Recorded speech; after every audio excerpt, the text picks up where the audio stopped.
Welcome sa Adonis Recap, Aswang Stories. Huwag niyo pong kalimutang mag-like, mag-subscribe at mag-share para marami po tayong makinig sa kwentong ito. Salamat!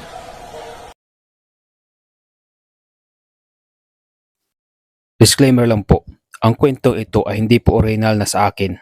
Ito ay galing sa mga random na tao na naka-experience ng mga kababalaghan sa kanilang buhay. Taong 1949, San Julian, Eastern Samar.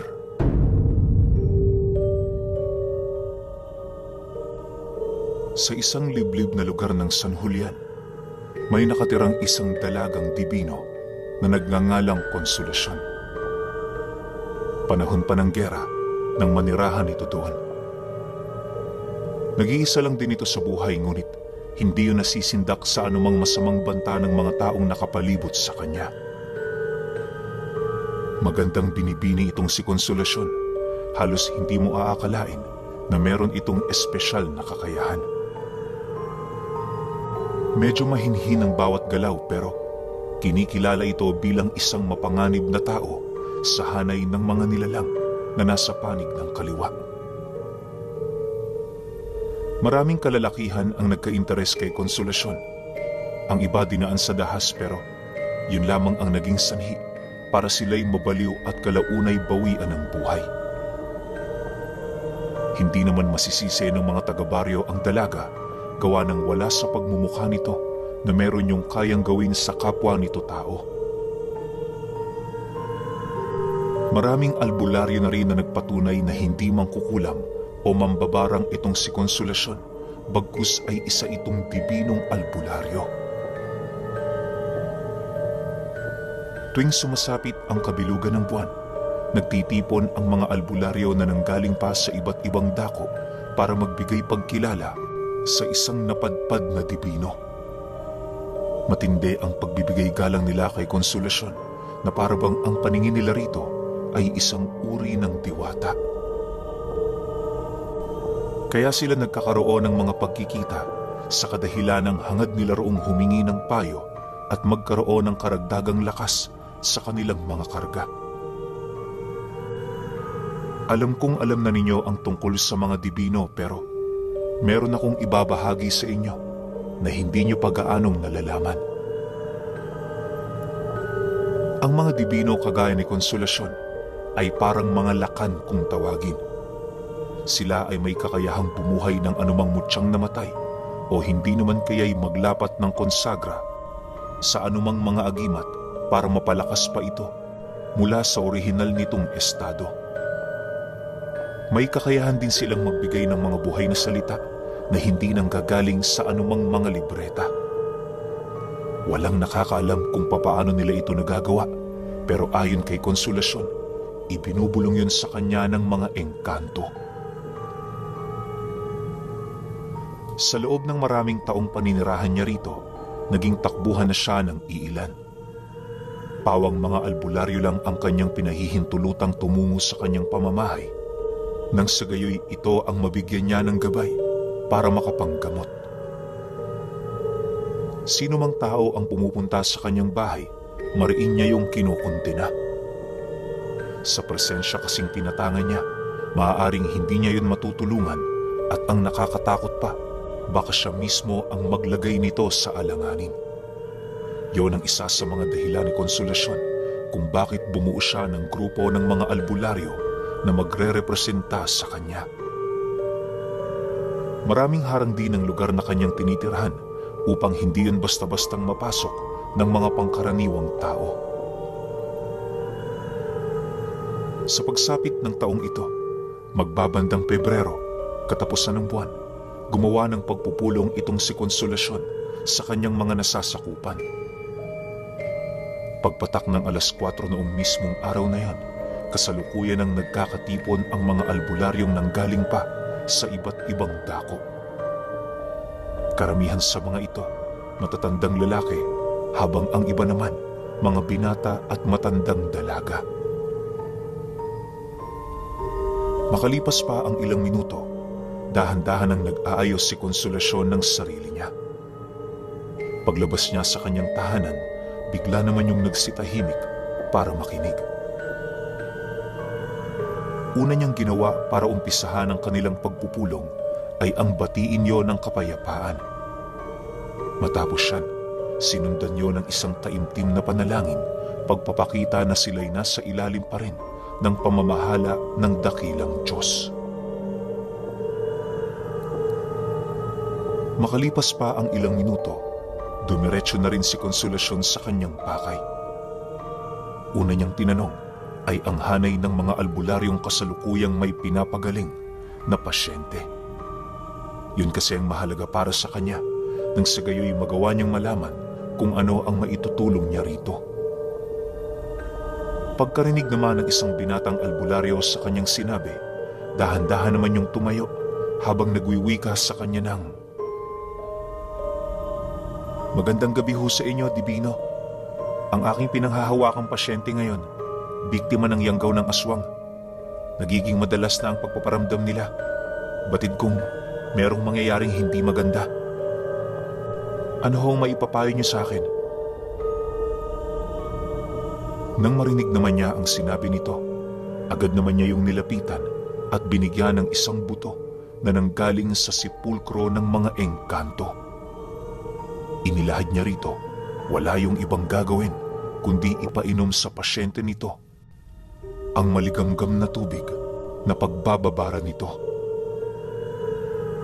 Paliwanag pa niya na sino mang tao ang makakainom ng tubig na yon, paniguradong malulusaw ang anumang nilalang na nanananahan sa loob ng sistema nito. Hindi mahalaga kung malakas ba o mahina ang nilalang na yan, gawa ng kayang-kaya itong sunugin ng bagay na kanyang ibinigay. Pagkatanggap ng albularyo sa kanyang ibinigay, agad naman siyang bumalik sa harapan ng mga ito. Pag-upo niya sa kanyang munting silya, matapang na niyang inilahad sa mga albularyo ang nalalapit nilang paghahanda. Ayon kay Konsolasyon, meron siyang nakitang pangitain sa kanyang panaginip na nagtutukoy sa pag-ahon ng asawa ni Satanas mula sa impyerno. Wala pa siyang ideya sa kung kanino yun sasabi, gawa ng hindi pa naman ito nangyayari.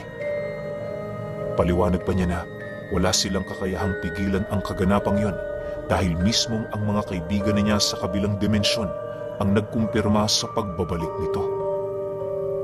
Dagdag pa niya na tuwing sumasapit ang ika-1,000 taon, muling umaahon sa lupa ang asawa ni Satanas para dayain ang tao. Isa yun sa mga dakilang tungkulin ng mga Dibino kung bakit sila nabubuhay sa mundo. Nang marinig ito ng mga albularyo, bakas sa kanilang pagmumuka ang labis na pangamba at pagkabahala.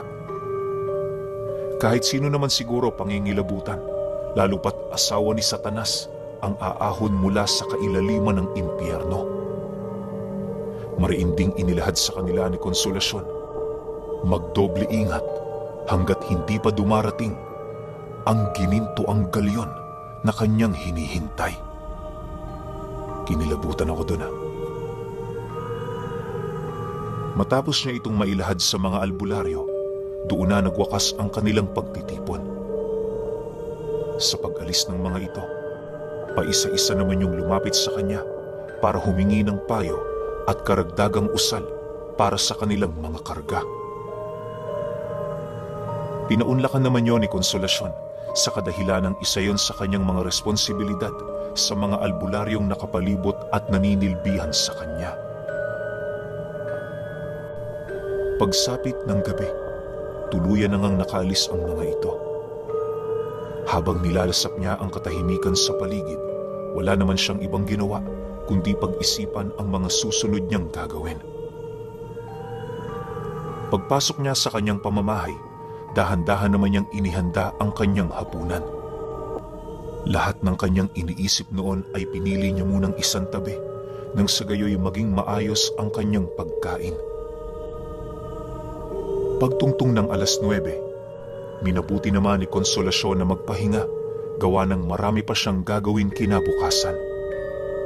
Pero Habang natutulog siya, bigla naman siyang nagising at nakaramdam ng matinding pagkaalarma matapos niyang makarinig ng mga kaluskos sa gilid ng bahay niya. Sa pagkakataong yan, alam niya sa kanyang sarili, hindi yun mga nilalang na nasa panig ng kaliwa.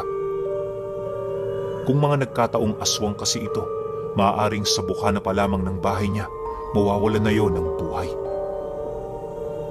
Dala ng kuryosidad noon ni Konsolasyon, pinili niya munang tanungin ang mga panauhing yon bago siya gumawa ng hakbang.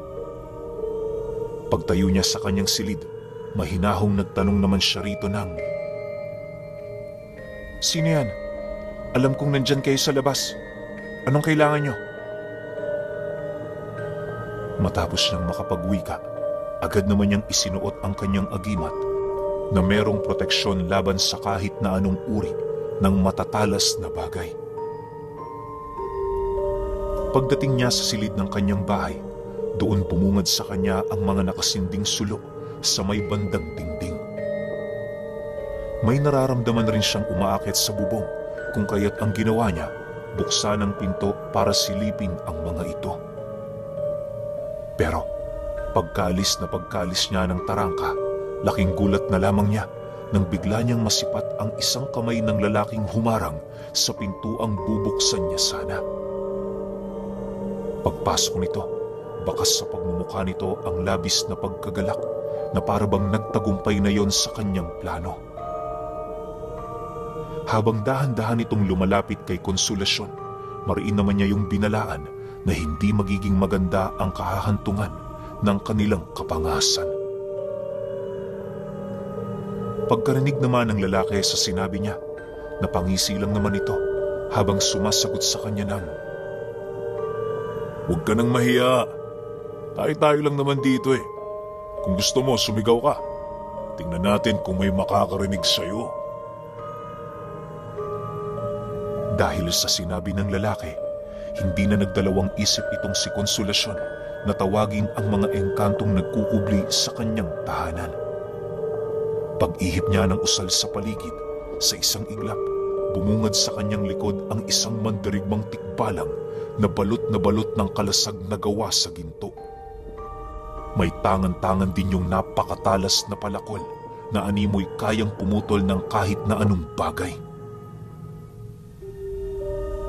Makalipas pa ang ilang minuto, doon na siya nagpasya na alisin ang sabulag nito upang magawa yung makita ng lalaking pangahas na pumasok sa bahay niya. Pagsilay naman ng lalaking yun sa nilalang, kitang-kita niya kung papaano mapalitan ng takot ang hindi nito mabayarang tuwa kanina. Maya-maya pa, imbis na sumugod ito, dahan-dahan naman yung napaatras papalabas ng bahay niya. Nang mapansin naman yun ni Konsolasyon, agad naman niya yung sinundan habang paulit-ulit itong sinisindak. "Binalaan na kita kanina, pero hindi ka nakinig. Anong sa tingin mo? Mamamalagi ako sa lugar na ito nang walang kakayahang ipagtanggol ang sarili ko? Ang ipinagtataka ko, bakit ng mga kagaya mong hampas lupa ay nagkakaroon ng pagkakataong masira ang harang na ipinalibot ko sa lugar na ito? Mukhang hindi ko yata nababantayan ang sarili kong bakuran." Wika niya sa harap ng lalaki. Matapos niyang makapagsalita, doon na din niya nakita ang dalawa pa nitong kasamang naghahanap ng malulusutan papaloob sa bahay niya. Nang masipat naman siya nito, dahan-dahan naman yung bumaba sa kanilang kinaroroonan para palibutan siya. Dahil dito, tinawag pa ni Konsolasyon ang 5 tikbalang na nagbabantay sa bakuran ng kanyang tahanan.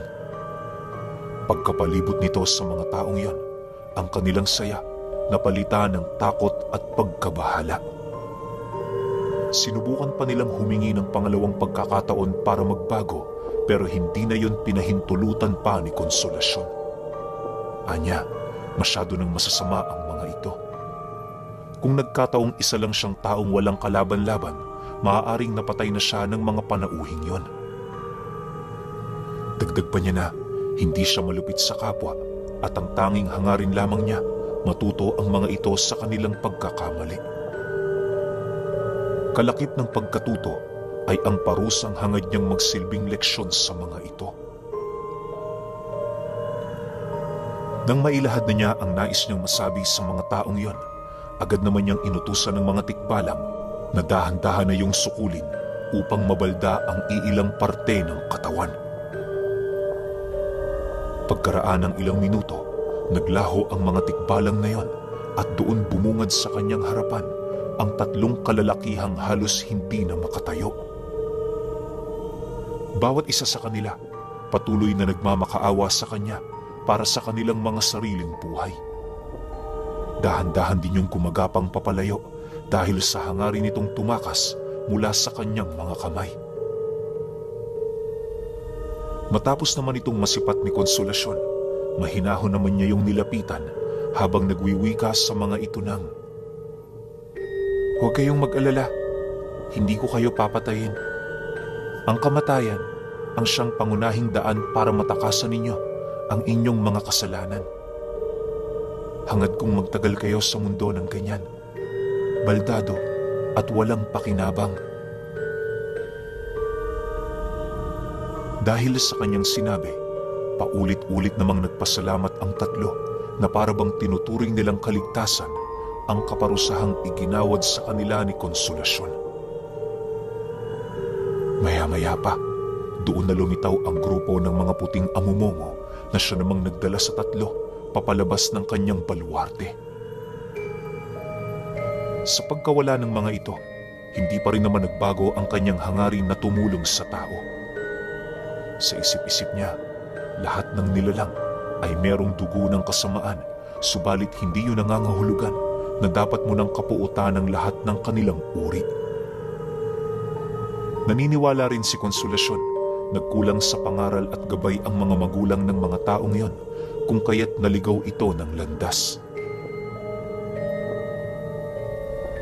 Sa paglipas ng mga araw, nagdesisyon siyang bumaba ng bundok para bumisita sa baryo. Kasama niya noon ang 2 maharlikang tamawo na nagbabalat kayo din bilang mga tao. Bago tuluyang nilisan ni Konsolasyon ang kanyang tahanan, sinigurado niyang walang makakakilala sa kanya. Mahirap na, tinuturing pa naman siyang diwata ng mga taong minsang nakakita sa kanya. Sa pagdating nila sa gilid ng palayan, masaya naman silang sinalubong doon ng mga magsasaka. Bawat isa sa mga ito, binigyan sila ng naipon nitong ani, pagpapakita ng kanilang pasasalamat. Masaya naman yung tinanggap ng 2 niyang kasamang engkanto na merong buong-buong pasasalamat. Sa pagdating nila sa baryo, unang bumungad sa kanila ay ang isang parte ng kalsada kung saan maraming tao ang abalang-abala sa kanilang pamimili. May mga nakalatag ding mga gulay sa gilid ng daan na ibinibenta lamang sa murang halaga. Sa pagpapatuloy ng kanilang paglalakad, lahat ng mga natipuhan niyang bilhin pinili niya. Hindi naman siya noon gaanong nag-iisip ng tungkol sa pera, sa kadahilan ng kayang-kaya yung gayahin ng 2 maharlikang engkanto sa pamamagitan ng paghulma nito gamit ang isang maliit na piraso ng ginto para maging kawangis ng isang buong barya. Makalipas pa ang ilang oras niyang pamimili, nagdesisyon na silang bumalik sa kanyang tahanan. Sa pagbagtas nila ng daan, kampante naman noong makisalamuha si Konsolasyon sa mga tao, gawa ng alam niya sa kanyang sarili na imposible siyang mamukhaan ng mga ito. Ang tanging iniiwasan lang niya noong makasalubong ay yung mga taong likas ng bukas ang 3 nitong mata. Sa pagdating nila sa pinakadulo nitong bahagi, bigla namang nabaling ang kanyang paningin sa isang bahay matapos niyang masipat na nababalot yon ng isang madilim na enerhiya. Alam naman niyang hindi aswang ang naninirahan doon, kung kaya't ang ginawa niya, daanan muna ito pansamantala. Nang makalapit na siya sa bukana ng bahay, sumalubong sa kanya ang mag-asawang tulalang-tulala na animoy meron itong kinakaharap na isang matinding problema. Paglapit niya sa kinaroroonan nito, ngumiti lang naman siya roon ng bahagya habang tinatanong Yunang, "Ano ba ang problema? Bakit parang ang lungkot-lungkot niyo? May maitutulong ba ako?" Nang marinig naman yon ng lalaki, agad naman niyang nasipat ang pagtulo ng luha nito habang sumasagot sa kanya ng, "Yung anak ko, mamamatay na. Wala akong magawa para tulungan siya eh. Ginawa na namin ang lahat. Ibinigay na namin kung kani-kanino ang aming mga ipon sa pag-asang makakaligtas siya. Pero wala. Lahat ng aming sakripisyo napunta lang sa wala." Dahil sa sinabi nito, hindi naman nag-alangang magtanong si Konsolasyon ukol sa kasalukuyang kinaroroonan ng anak ng lalaki. Pagkarinig naman ito sa kanyang sinabi, nang hihina naman yung tumayo para samahan siya patungo sa isang silid na nakasarado. Pagbukas nito ng pinto, doon bumungad sa kanya ang kalunos-lunos na batang napakaraming sugat at butlig sa katawan. Sa estado nito, hindi na yun aabutan ng susunod na araw.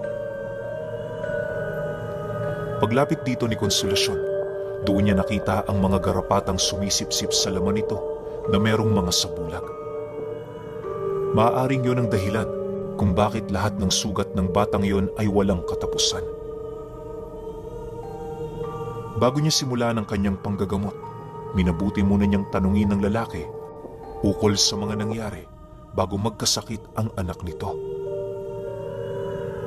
Ayon sa lalaking yon, nagkaroon sila ng pagtatalo ng dating ama ng bata dahil sa hinihingi nila noong sustento. Subalit, imbis na magbigay ito, nagkaroon lang sila ng pagtatalo na halos umabot na sa puntong magbuno silang dalawa. Lubha naman niyang nasugatan ng taong yon, pero magmula noon, hindi na nila ito nasilayan sa kanilang lugar. 5 araw lang ang nakalipas, nagulat na lamang sila nang mapansin nila ang labis na panghihina ng bata. Dagdag pa nito na kung kani-kanino na rin nila yun pinatingnan pero walang makapagsabi sa eksaktong kalagayan nito. Matapos namang marinig ni Konsolasyon ang sinabi ng lalaki, doon niya napagtanto na binabarang ang batang yon. Maaaring hangad ng ama nito, isama na lang yun sa hukay kesa naman lumaki yon na hindi siya nito kinikilalang ama. Bagaman may punto ang nambarang dito, mariin naman niya yung kinokondena. Naniniwala siya, kailan may hindi mapagtatakpa ng isang pagkakamali ang isa pang pagkakamali. Nang malaman na niya ang lahat-lahat, nagdesisyon na siyang gamutin ang bata, kapalit ng kamatayan ng nilalang na gumagambala rito. Unang ginawa ni Konsolasyon, pinagpag ang lahat ng garapatan nito sa katawan at sinunog ito gamit-gamit ang buhay na karunungan. Matapos niya yung gawin, doon na siya nagpakawala ng usal-pantigalpo upang masigurong sasarado ang lahat ng lagusan ng kaluluwang nagbibigay ng sakit dito. Nang maihanda na niya ang mga bagay na kinakailangan niyang gawin, inutusan niyang mangibabaw ang kaluluwa ng mambabarang sa bata. Pagtawag niya rito gamit ang 7 buhay na salita, bigla naman yung umatungal at kasabay nito ang mangiyak-ngiyak nitong pagmamakaawa sa kanya. Pilit na rin yung nagpupumiglas habang tinatakpan nito ang 2 nitong mga mata. Maya-maya pa, paglapat ni Konsolasyon ng kanyang palad sa nilalang na yan, muli yung sumigaw na punong-puno ng pagsisisi at paghingi sa kanya ng tawad. Nang marinig naman niya ang sinabi nito, seryoso naman niya yung tinanong kung bakit ang bata ang pinahirapan nito imbis na yung taong totoo nitong kinagagalitan. "Ayokong pumatay ng taong hindi ko kadugo. Gusto kong makasama ang anak ko, kahit sa kabilang buhay man lang. Ang mga taong yan, mga walang puso. Pilit nilang pinagkakait sa akin ng bata, gayong ako ang totoo nitong ama. Yan ang gusto ng aking asawa. Masaktan ako ng sobra. Kung yan ang nais niya, iwawalay ko rin ang anak namin sa kanya. Gigil na wika ng batang yon habang pilit na nagpupumiglas mula sa pagkakagapos ni Konsolasyon. Nang marinig naman niya ang sinabi nito, hindi na siya nagdalawang isip na patayin yon. Habang inihahanda niya ang kanyang gagawin, pilit naman niyang iniligtas ang kaluluwa ng bata sa pamamagitan ng pagpapainom dito ng daladala niyang dagta ng lapnisan. Matapos niya yung gawin, hinaplusan niya ng langis ang leeg nito patungong dibdib hanggang sa makapana niya ang puso ng kaluluwang nagtatago rito. Paghawak doon ni Konsolasyon, agad naman niya yung sinunog gamit-gamit lamang ang dalawang buhay na salita. Pagramdam niyang patay na ang kaluluwa ng ama nito, dali-dali naman niya yung hinugot sabay pasok sa kanyang bulsa. Matapos ang mga pangyayari, agad din namang nawala ng malay ang bata. Pagbaling niya ng kanyang paningin sa tumatayong ama nito, inabisuhan naman niya yung wag na munang pakainin, pagkus ay painumin na lang muna ng maligamgam na tubig. Bukas niya na yun pakainin ng kung ano para hindi mabinat ang sikmura nito. Nang maihabili na niya ang lahat ng kanyang gagawin, agad naman siya roong nagpaalam para umuwi na. Sa pagpapatuloy ng kwento, darating ang taong hinihintay ng dibinong si Konsolasyon at ang sinasakyan nitong gininto ang barko.